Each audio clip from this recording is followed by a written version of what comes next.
ससुराल में आपके मोबाइल का स्टेटस भी मायने रखता है। हे भगवान, आज मदर्स डे था, पूरा दिन निकल गया, मुझे तो याद भी नहीं रहा और इस मोबाइल की बैटरी भी डाउन हो गई। करूं तो क्या करूं? घर जाकर अच्छे से लेक्चर सुनने को मिलेंगे। ये पति भी ना लेक्चर सुनाने को तैयार हो जाते हैं, पर ऐसा नहीं कि खुद याद दिला दें। खुद की माँ का स्टेटस डालो या ना डालो, इनकी माँ का तो स्टेटस डालना जरूरी है। यह मोबाइल भी आफत ही है। अब मुझे नहीं पसंद है स्टेटस अपडेट करना, तो क्या करूं? मन ही मन बड़बड़ाती हुई दीक्षा फटाफट ऑफिस से निकलकर बस स्टैंड पहुंच गई। देखा तो बस निकल चुकी थी। अब तो दूसरी बस का इंतजार करना पड़ेगा। खैर, हर 15 मिनट में बस यहाँ से निकलती है, इसलिए कोई समस्या नहीं थी। पर जो समस्या घर पर इंतजार कर रही थी, उसका क्या करें? अपने आप को हिम्मत बंधाती हुई दीक्षा ने फटाफट बस पकड़ी और आधे घंटे बाद घर पहुंच गई। घर पहुंचकर देखा तो जिस बात के लिए उसका दिल और दिमाग दोनों घबरा रहे थे, वही हुआ।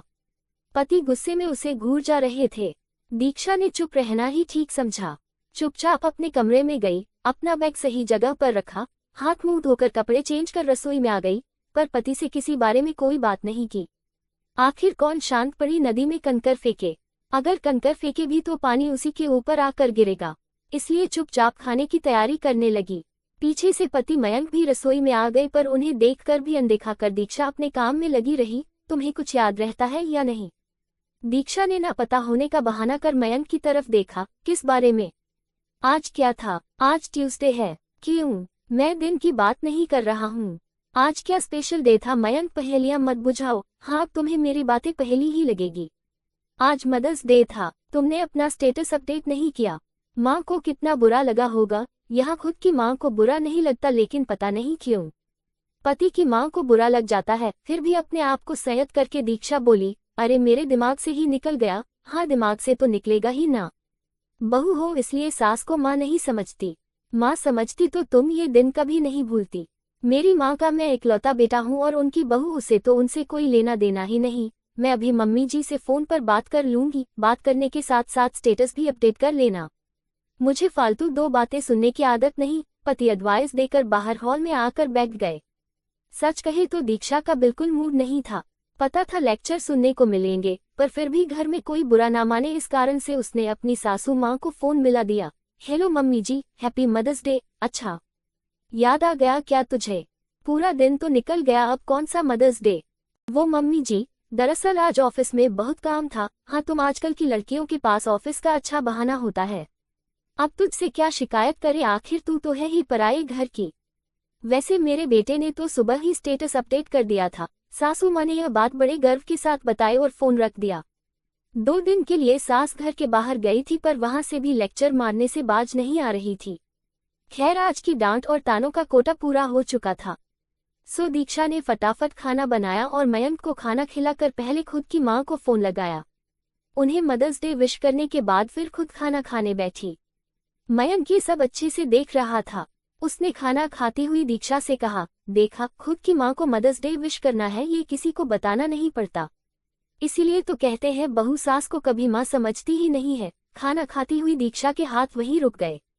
जब से घर आए हैं तब से कई बार यह बात सुन चुकी थी। सुन सुनकर उसका दिमाग खराब हो रहा था, पर मयंक बोलने से बाज नहीं आ रहा था। 2 दिन बाद सासू माँ भी घर आ गई, पर शायद अभी भी इस बात से नाराज थी, इसलिए ढंग से बात नहीं कर रही थी। और यह बात तब साफ हो गई जब शाम को मयंक ने कहा, 2 दिन बाद मम्मी का बर्थडे है, मगर मदर्स डे की तरह भूल मत जाना। मम्मी की सभी फ्रेंड्स आ रही है तो कुछ अच्छा सा कर लेना। खैर, 2 दिन बाद जब सासू माँ का बर्थडे आया तो दीक्षा ने सुबह सुबह ही स्टेटस अपडेट कर दिया और अपने रेगुलर कामों में लग गई। हर साल दीक्षा सासू माँ के बर्थडे पर छुट्टी लेती थी और पूरा बर्थडे प्लान करती थी। उस दिन उसके पास करने के लिए बहुत काम होता था, पर इस बार दीक्षा अपना रोजमर्रा का काम कर फटाफट तैयार होकर ऑफिस के लिए रवाना हो गई। मयंक कमरे से बाहर आया तो उसने कहा, अरे मम्मी, दीक्षा कहाँ गई? वो तो तैयार होकर ऑफिस चली गई, आज के दिन भी। पर हर साल तो छुट्टी लेती है ना, पता नहीं क्या चल रहा है उसके मन में। सुबह से विश भी नहीं किया और ऑफिस चली गई, जबकि उसे अच्छे से पता था कि आज मेरी फ्रेंड्स आने वाली है। अभी फोन लगाता हूँ उसे, कहकर मयंक ने दीक्षा को फोन लगाया। हेलो दीक्षा, कहाँ हो तुम? तुम तो हर साल छुट्टी लेती थी ना, इस दिन फिर ऑफिस क्यों चली गई? मयंक जी, अपना मोबाइल चेक कीजिए, मैंने अपना स्टेटस अपडेट कर दिया है। तो मेरा काम पूरा हो गया, इसलिए मैं ऑफिस आ गई हूँ। क्या बकवास कर रही हो? तुम्हें पता है ना कि मम्मी की फ्रेंड्स आने वाली है, तो उसकी तैयारी कौन करेगा? उनका बेटा है, वही करें। मैं तो बहू हूँ, इसलिए सास को माँ ही नहीं समझती। दीक्षा बस करो, मैं अकेले कैसे करूँगा? वैसे ही जैसे मैं अकेले करती थी। एक स्टेटस अपडेट नहीं किया तो आप लोगों ने मुझे 10 बातें सुना दी। ये भी नहीं देखा कि मैं सुबह से शाम तक तुम लोगों के लिए कुछ ना कुछ करती रहती हूँ। आपको स्टेटस चाहिए था, मैंने स्टेटस दे दिया। मैंने वही किया जो आप हर साल करते हो, स्टेटस अपडेट करके बस अपनी माँ से प्यार जता देते हो और मम्मी जी खुश हो जाती है। जबकि मैं सुबह से शाम तक लगी रहती हूँ, फिर भी किसी को नजर नहीं आता। तो मैंने सोचा अब से स्टेटस अपडेट करके अपनी जिम्मेदारी से बच जाऊं। वैसे भी आप सब कुछ संभाल लेंगे, आखिर आपकी माँ है, इतना तो आप कर ही सकते हैं, कहकर दीक्षा ने फोन रख दिया। सासू माँ ने पूछा, क्या हुआ बेटा? क्या कहा उसने? कुछ नहीं मम्मा, गलती हमारी है, हम ही उसे कुछ नहीं समझते थे। आखिर आज दिल की बात बोल ही दी उसने। खैर, आप परेशान ना हो, आपकी फ्रेंड्स और आप बाहर रेस्टोरेंट में पार्टी कर लेना। हाँ, गलती उसकी भी नहीं है। एक स्टेटस के पीछे उसे 2 बातें सुना दी, जबकि स्टेटस अपडेट नहीं किया तो क्या हुआ? मेरा पूरा घर तो संभाल लेती है। तू रहने दे पार्टी, शाम को अपनी बहू के साथ ही बर्थडे केक कटूंगी। लेकिन कुछ नहीं। बहू तो हमेशा बेटे से बढ़कर घर संभालती है। वही होती है जिसे पता होता है कि सास को कब क्या चाहिए, जबकि बेटे को तो पता भी नहीं होता। पता नहीं हम लोगों की सोच ऐसी ही है कि हम बहू को कुछ समझते ही नहीं। पर अब से मेरी बहू ही मेरी बेटी है। शाम को मम्मी जी ने फिर दीक्षा के साथ ही केक काटा।